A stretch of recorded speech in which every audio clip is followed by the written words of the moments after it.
యోహాను సువార్త 5వ అధ్యాయము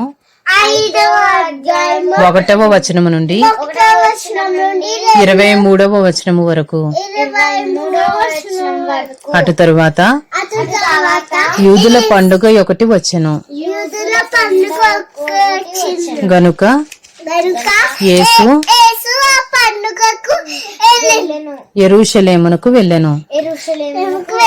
యెరూషలేములో గొర్రెల ద్వారము దగ్గర హెబ్రీ భాషలో బేతెస్దా అనబడిన ఒక కోనేరు కలదు. దానికి 5 మంటపములు కలవు. ఆయా సమయములకు దేవదూత కోనేటిలో దిగి నీళ్లు కదిలించుట కలదు. నీరు కదిలింపబడిన పిమ్మట మొదట ఎవడు దిగునో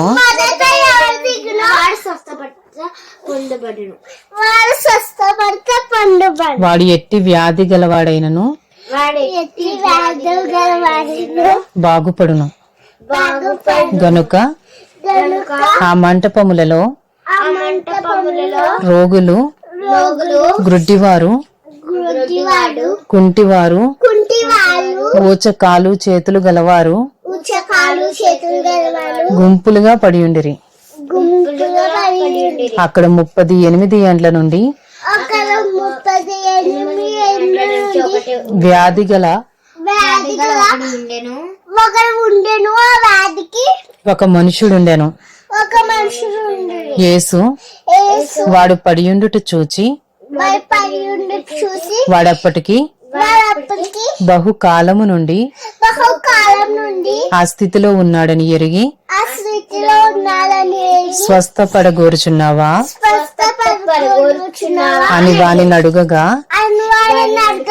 ఆ రోగి, అయ్యా, నీళ్లు కదిలింపబడినప్పుడు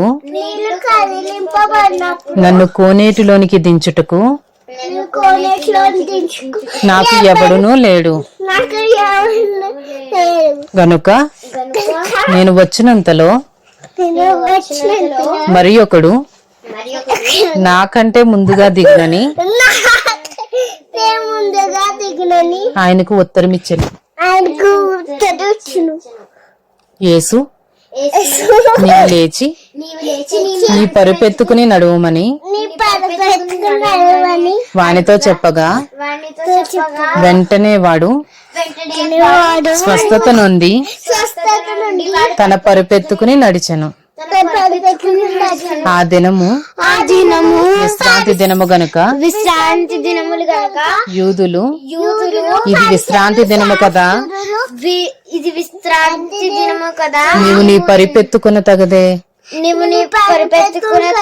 అని స్వస్థత నొందిన వానితో చెప్పిరి. అందుకు వాడు, నన్ను స్వస్థపరిచిన వాడు నీ పరిపెత్తుకుని నడువమని నాతో చెప్పెననెను. వారు నీ పరిపెత్తుకుని నడువమని నీతో చెప్పిన వాడెవడని వానిని అడిగిరి.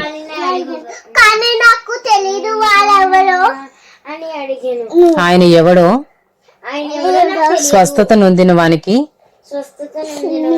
తెలియలేదు. ఆ చోటను గుంపు కూడి ఉండెను గనుక యేసు తప్పించుకుని పోయెను. అటు తరువాత యేసు దేవాలయంలో వానిని చూచి, ఇదిగో స్వస్థత నొందితివి, మరి ఎక్కువ కీడు నీకు కలుగకుండునట్లు ఇకను పాపము చేయకుమని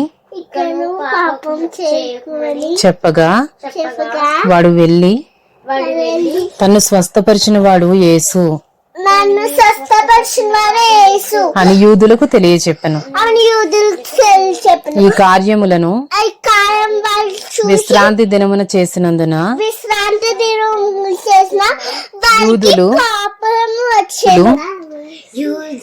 యూదులు యేసును హింసించిరి.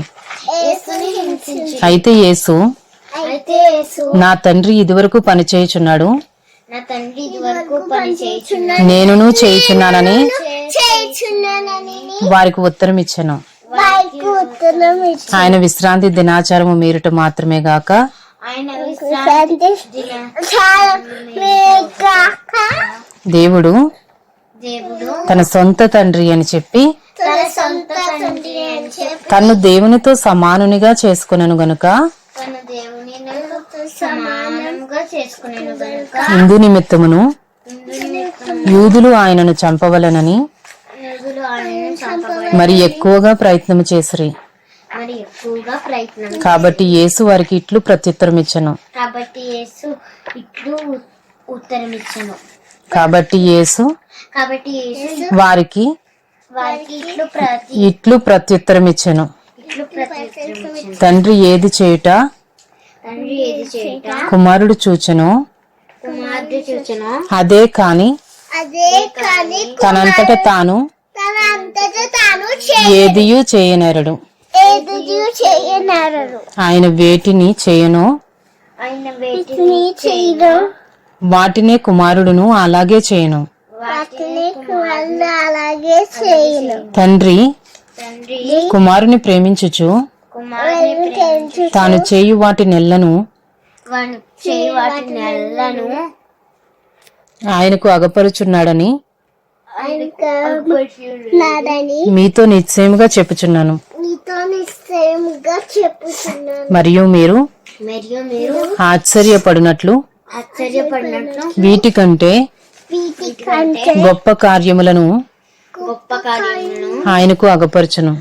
ఆయనకు అగపరచు. తండ్రి తండ్రి మృతులను ఏలాగు లేపి మృతులను ఎలాగు లేపి బ్రతికించునో బ్రతికించును అలాగే అలాగే కుమారుడును కుమారుడును తనకు ఇష్టము వచ్చిన వారిని తమకు ఇష్టం వచ్చిన వారిని బ్రతికించును.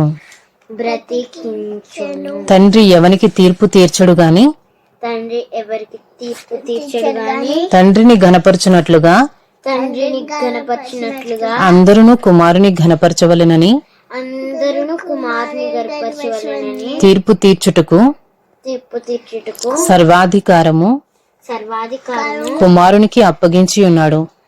కుమారుడికి అప్పగించి ఉన్నారు. కుమారుని కుమారుని ఘనపరచని వాడు ఘనపరచని వాడు ఆయనను పంపిన తండ్రిని ఘనపరచడు. ఆయన పంపిన తండ్రిని. యోహాను సువార్త యోహాను సువార్త 5వ అధ్యాయము 5వ అధ్యాయం 24వ వచనం నుండి 24వ వచనం 5వ అధ్యాయము 5వ అధ్యాయం 47వ వచనం వరకు 47వ వచనం నా మాట విని నా మాట విని నన్ను పంపిన వాని యందు నన్ను పంపిన వారి యందు విశ్వాసముంచువాడు విశ్వాసం ఉంచువాడు నిత్య జీవము గలవాడు. వాడు తీర్పులోనికి రాక వాడి తీర్పులోనికి రాక మరణములో నుండి జీవములోనికి మరణంలో నుండి జీవంలోనికి దాటి ఉన్నాడని దాటి ఉన్నాడని మీతో నిశ్చయముగా చెప్పుచున్నాను. మీతో నిశ్చయముగా చెప్పుచున్నాను. మృతులు మృతులు దేవుని కుమారుని శబ్దము విను గడియ వచ్చుచున్నది. దేవుని కుమారుని శబ్దం వినిసిన గడియ వచ్చుచున్నది. ఇప్పుడే వచ్చి ఉన్నది. ఇప్పుడే వచ్చినది. దానిని వినివారు జీవింతురని దానిని వినువారు జీవించురని మీతో నిశ్చయముగా చెప్పుచున్నాను. మీతో నిశ్చయముగా చెప్పుచున్నాను. తండ్రి ఏలాగు తనంతట తానే తండ్రి ఎలాగో తనంతట తానే జీవము గలవాడై ఉన్నాడో జీవం గలవాడై ఉన్నాడో అలాగే కుమారుడును అలాగే కుమారుడు తనంతట తానే తనంతట తానే జీవము గలవాడై ఉండుటకు జీవం గలవాడై ఉండుటకు కుమారునికి కుమారునికి అధికారము అధికారము అనుగ్రహించెను. అనుగ్రహించను. మరియు ఆయన మరియు ఆయన మనుష్య కుమారుడు గనుక మనుష్య కుమారుడు తీర్పు తీర్చుటకు తీర్పు తీర్చుటకు తండ్రి అధికారము అనుగ్రహించెను. తండ్రి అధికారము దీనికి ఆశ్చర్యపడకుడి. ఒక కాలము వచ్చుచున్నది, ఒక కాలం వచ్చుచున్నది. ఆ కాలమున ఆ కాలమున సమాధులలో నున్న వారందరూ సమాధిలో ఉన్న వాళ్ళందరూ ఆయన శబ్దము విని ఆయన శబ్దం విని మేలు చేసిన వారు మేలు చేసిన వారు జీవ పునరుద్ధానమునకును, జీవ పునరుద్ధరణకు కీడు చేసిన వారు కీడు చేసిన వారు తీర్పు పునరుద్ధానమునకును తీర్పు పునరుద్ధరణకు బయటికి వచ్చెదరు. బయటకు వచ్చి నా అంతట నేనే నాంతట నేను ఏమీయూ చేయలేను. ఏమీ చేయలేను. నేను వినున్నట్లుగా నేను వినున్నట్లుగా తీర్పు తీర్చుచున్నాను. తీర్పు తీర్చుచున్నాను. నన్ను పంపిన వాని చిత్త ప్రకారమే నన్ను పంపిన వారి చిత్త ప్రకారం చేయకూడదును గాని గుర్తును కానీ నా ఇష్ట ప్రకారము నా ఇష్ట ప్రకారం చేయగోరను. చేయకూడదు గనుక గనుక నా తీర్పు న్యాయమైనది. నా తీర్పు న్యాయమైంది. నన్ను గూర్చి నేను సాక్ష్యము చెప్పుకునే ఎడల నేను సాక్ష్యం చెప్పుకునే నా సాక్ష్యము నా సాక్ష్యము సత్యము కాదు. సత్యం కాదు. నన్ను గూర్చి సాక్ష్యమిచ్చు వేరొకడు కలడు. సాక్ష్యం ఇచ్చి వేరొకడు కలడు. ఆయన నన్ను గూర్చి ఇచ్చు సాక్ష్యము ఆయన నన్ను గురించి ఇచ్చే సాక్ష్యం సత్యమని ఎరుగుదును. సత్యమని ఎరుగుదను. మీరు యోహాను నొద్దకు మీరు యోహాను యొద్దకు కొందరిని పంపితిరి, కొందరిని పంపితిరి. అతడు అతడు సత్యమునకు సాక్ష్యమిచ్చెను. సత్యమునకు సాక్ష్యం ఇచ్చింది. నేను మనుషుల వలన నేను మనుషుల వలన సాక్ష్యం అంగీకరింపను గాని సాక్ష్యం అంగీకరింపను గాని మీరు రక్షింపబడవలెనని మీరు రక్షింపబడవని ఈ మాటలు చెప్పుచున్నాను. ఈ మాటలు చెప్పుచున్నాను. అతడు మండుచు ప్రకాశించుచున్న అతడు ముందు ప్రకాశించుచున్న దీపమై ఉండెను. దీపమై మీరు అతని వెలుగులో ఉండి మీరతని వెలుగులో ఉండి కొంతకాలము కొంతకాలము ఆనందించుటకు ఇష్టపడితిరి. ఆనందించుటకు ఇష్టపడి అయితే యోహాను సాక్ష్యము కంటే అయితే యోహాను సాక్ష్యము కంటే నాకు ఎక్కువైన సాక్ష్యము కలదు.